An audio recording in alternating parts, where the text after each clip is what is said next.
So if you want to learn, I'll teach you how to decode. See that little roof over top of that little, see how it's curved over the archway?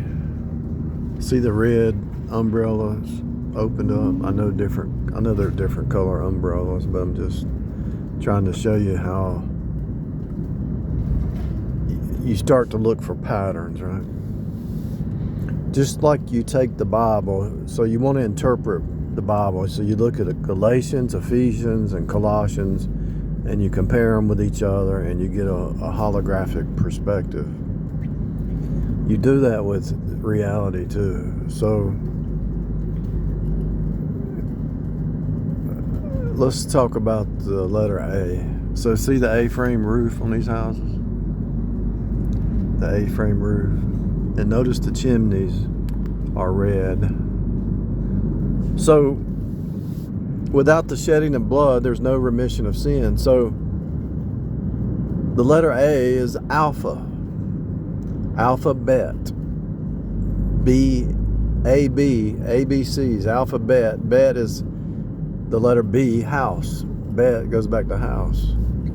So alpha, and remember the cartoon Alf, the extraterrestrial?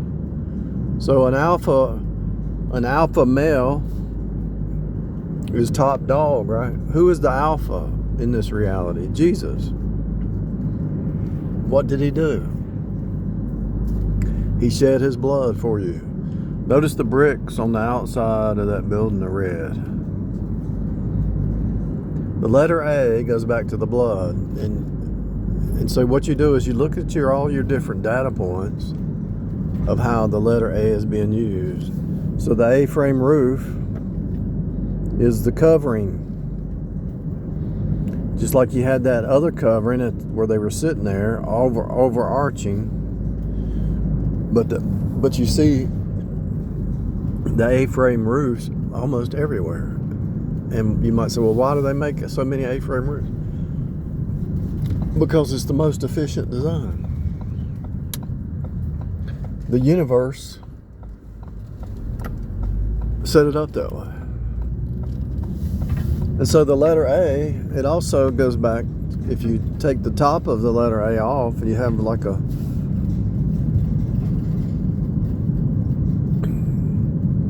they had the temple, but they had these places where the altar, it looks like an altar where they do the sacrifice, the blood sacrifice. So they had the altar, they had the washing, which is the water. Look at that sign right there, heart, A heart.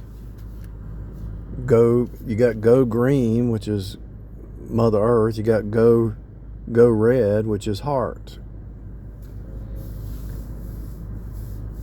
Red is, anytime they talk about the heart, they signify it with red. I'm not even sure what color your heart is. I doubt it's red, but anyway.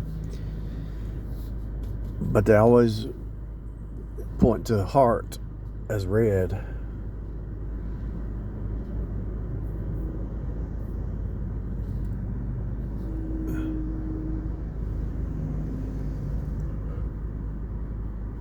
So Alpha goes back to Jesus.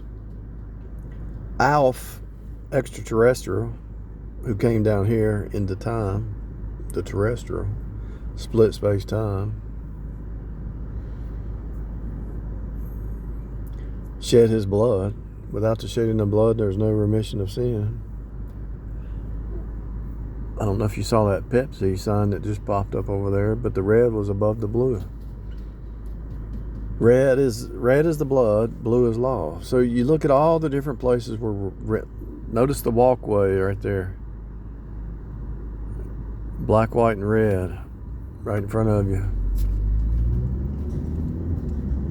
You look at all the places where the letter A is used, and you decode that the letter A goes back to the blood. And you might say, give me another example. Okay. When the baby comes out, it says Ma. We know the letter M is water. The Phoenician script, the letter M is water. Looks like a M. the letter A has to be the blood, because when the baby comes out, it comes through the blood and the water. So the M is water, A is blood. The A-frame roof is the covering. You got to have the blood covering. The blood there has to be a blood covering. They would sprinkle the blood in the temple to make things set apart, sanctified. Almost all things were sprinkled with blood in the temple. God forced me to read Leviticus.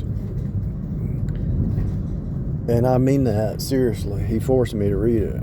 I had to, not only was I wanted to read it, but I was forced to read it. I don't know how to even explain it. I don't have words for it. It's kind of like, son, you're going to read Leviticus. Because I was asking, what in the world this place is about. But anyway, he forced me to read Leviticus, seriously. And when you find out how important the blood is, that's the number one thing. That's A, the letter A, first letter in the alphabet, the blood. Blood covering. If you can get a hold of how the letter A is primary and the blood is primary, then you should be able to grasp that concept.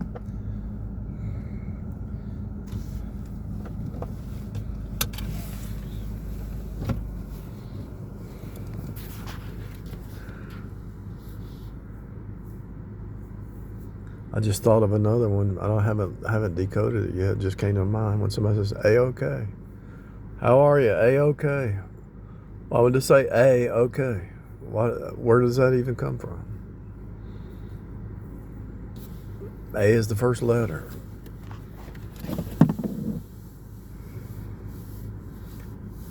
The cardinal priest would wear red, right? The cardinal bird here is the red bird. Cardinal. First.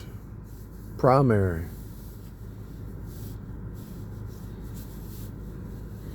When you are flowing in your car and you hit the brakes, the brake lights turn red.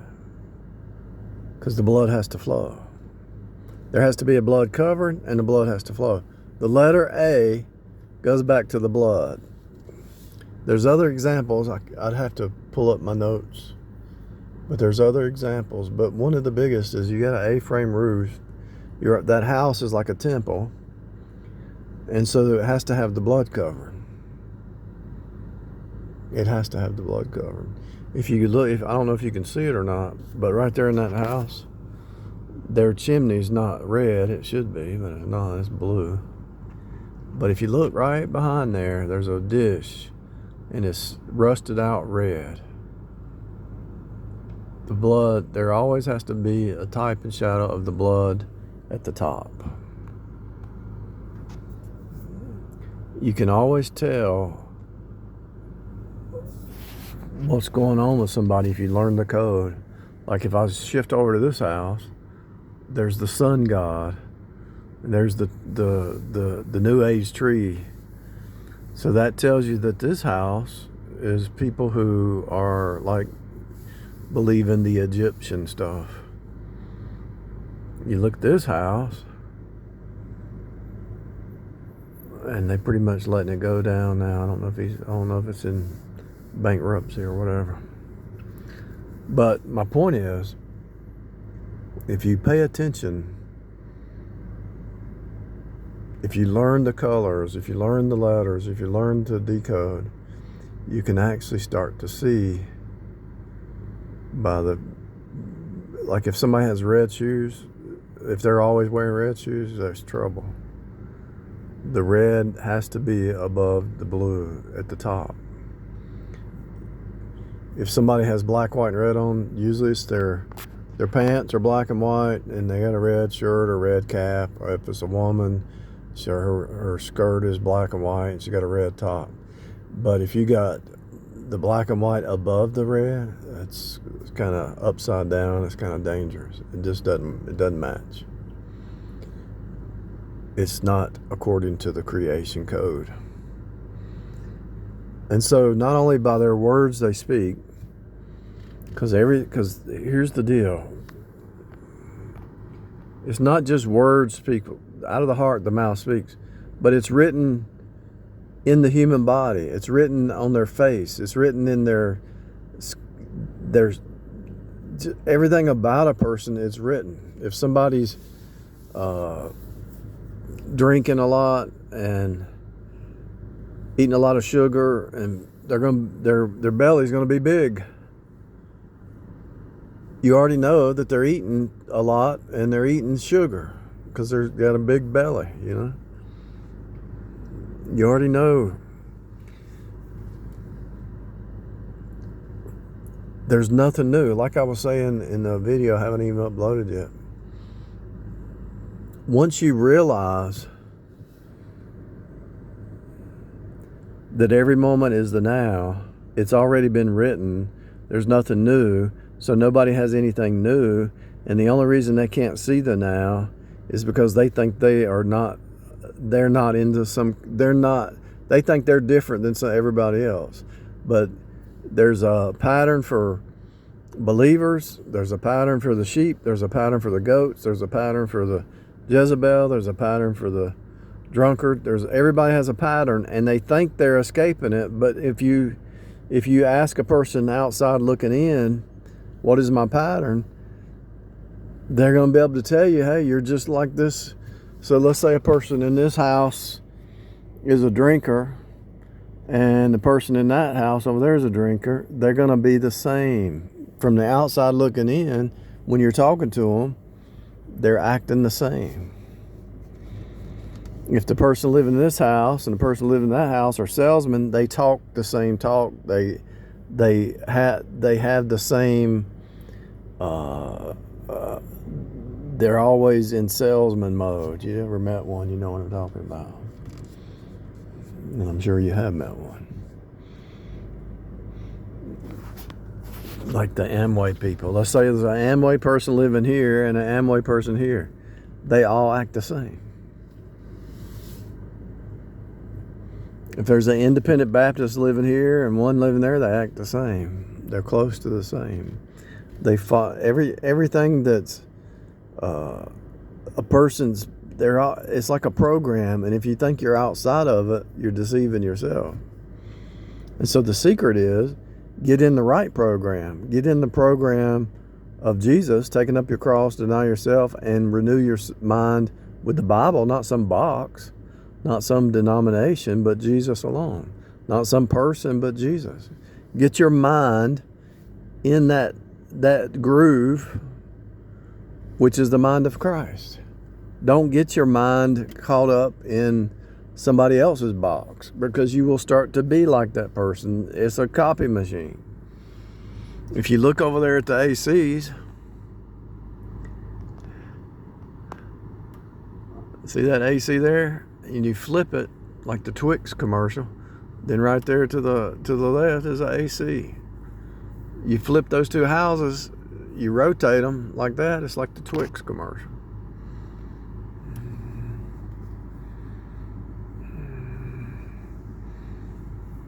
The guy in that house was prejudiced. He only rented to black people. And look what happened.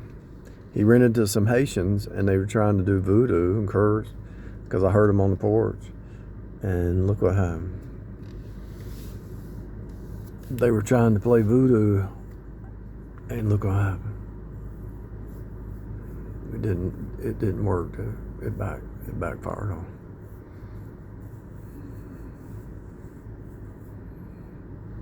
I sent him some good renters, but he wouldn't rent to them because they were white. Now look at his house.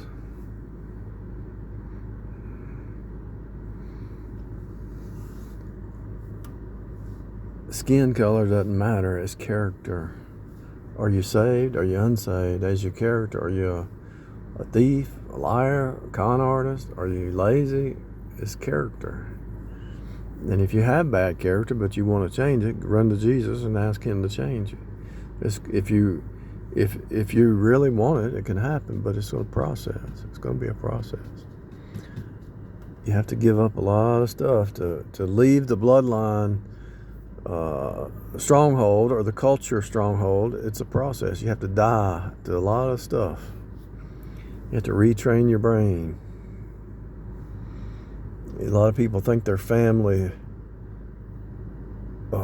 is the greatest thing ever, and let's say there's a family here. They believe all the kids grew up in the family here. They think that family's the greatest. Then all the kids grew up in this one. They think their family's the greatest. All the kids grew up in this. They think they're all from different backgrounds and different economic and all, but they all think they're the best. And you could do that's across the board. They think their way's the best. They think their way's the best. They think their way's the best. And what does that tell you? They're in a box. The ideal situation is if somebody grew up in this, they would step out of that, listen to all the different like let's say there's 10 families from different backgrounds. Listen to everybody and then create their own following, but based on biblical truth. And if you don't read the book of Proverbs, you're not going to get it. You're not going to understand how important character building is. And if you read the Old Testament, if you have evil in your heart towards somebody, then what's going to happen? If you have evil in your heart towards somebody, God sees your heart, right? He's gonna fix that especially if you're saved. Hopefully, if you're saved, you don't have evil in your heart toward anybody. But if you want revenge, he's gonna fix that. God looks on the heart.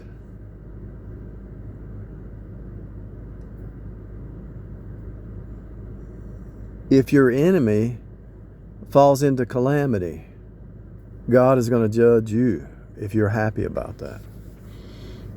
So if I'm happy that guy made bad choices, put some voodoo witches in there, and if I was happy about what happened to him, my heart ain't right. I'm not happy about it, but it's just a consequence.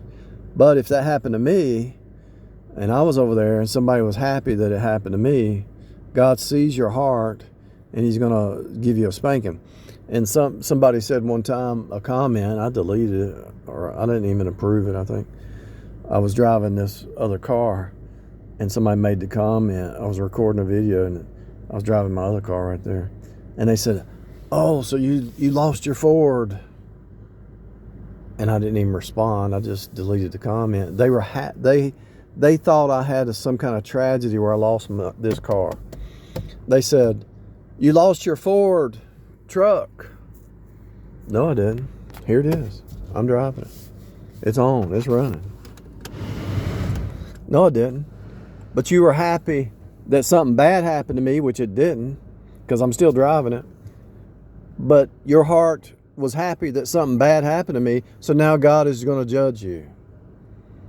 Because you were happy, you thought something evil happened to me, and you made the comment laughing that you were happy that something bad happened. So now God is looking at your heart, he's judging you. That's been 6 months or more. I don't even remember. I just didn't approve. I deleted the comment. But the fact that somebody said that means they never read Deuteronomy, and if they did, they never digested it, what it said, that if you see your neighbor in the ditch and you're happy that something bad happened to them, then your heart ain't right, and God is seeing that, and he's going to probably put it on you. The very thing you think, or if it did happen, or you thought it happened, it'll probably happen to you. That's the way it is, people. And if you read Deuteronomy, you're going to get your heart right. If you read Proverbs, you're going to get your heart right. If you're happy that something evil happens to your neighbor, your heart is corrupt, is demonic, is ridiculous. You don't even understand that you're looking at a different version of yourself. That's the sad part of it all.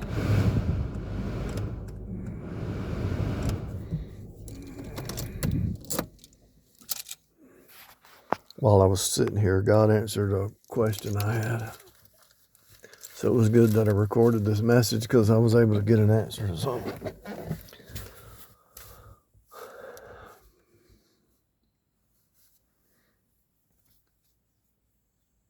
Anyhow,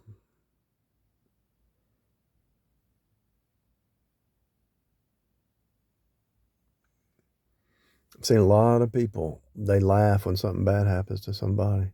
And every time I saw that, and they might even claim to be saved, they laugh when something bad happens to somebody. I thought, that's an evil person. I got to get away from them. Even if they claim to be saved, even if they were so-called friend, they were happy when something evil happened to somebody. And I knew that was an evil heart because it tells me that in the Bible. And it only makes sense as you decode, as you really meditate on what's really happening. When you look at that house, you see that house. The people in that house are no different. This is a Twix commercial. Wouldn't it be nicer if that guy was maintaining that house, had some good people? Wouldn't that be a better environment set up, happy for everybody? If everybody got along, wouldn't that be better for everybody? If good happened to everybody, wouldn't that be better for everybody? If bad happens to one and there's 10, that affects everybody. Why be happy if something bad happens to somebody else when it actually affects you like a wave, a reverberation? Because your mind is corrupt. Your heart is corrupt. If Jesus went to the cross for every human, why are you happy when something bad happens to a human? If something bad does happen, you can learn from it. Say, okay, I'm not going to follow in those steps. That person was stealing and they're in jail now. Or that person was rebellious against their boss. They lost their job, Yeah, it's okay to learn from other people who make mistakes, but not to be happy about it. You live and learn. That's what this place is about. Check this out. You'll see something cool. This stuff is expensive. I got a bunch of shelving for free. Plywood, all this plywood, 2x4s, this metal shelving. I must have got enough to do 3 or 4 closets if I wanted to. Free.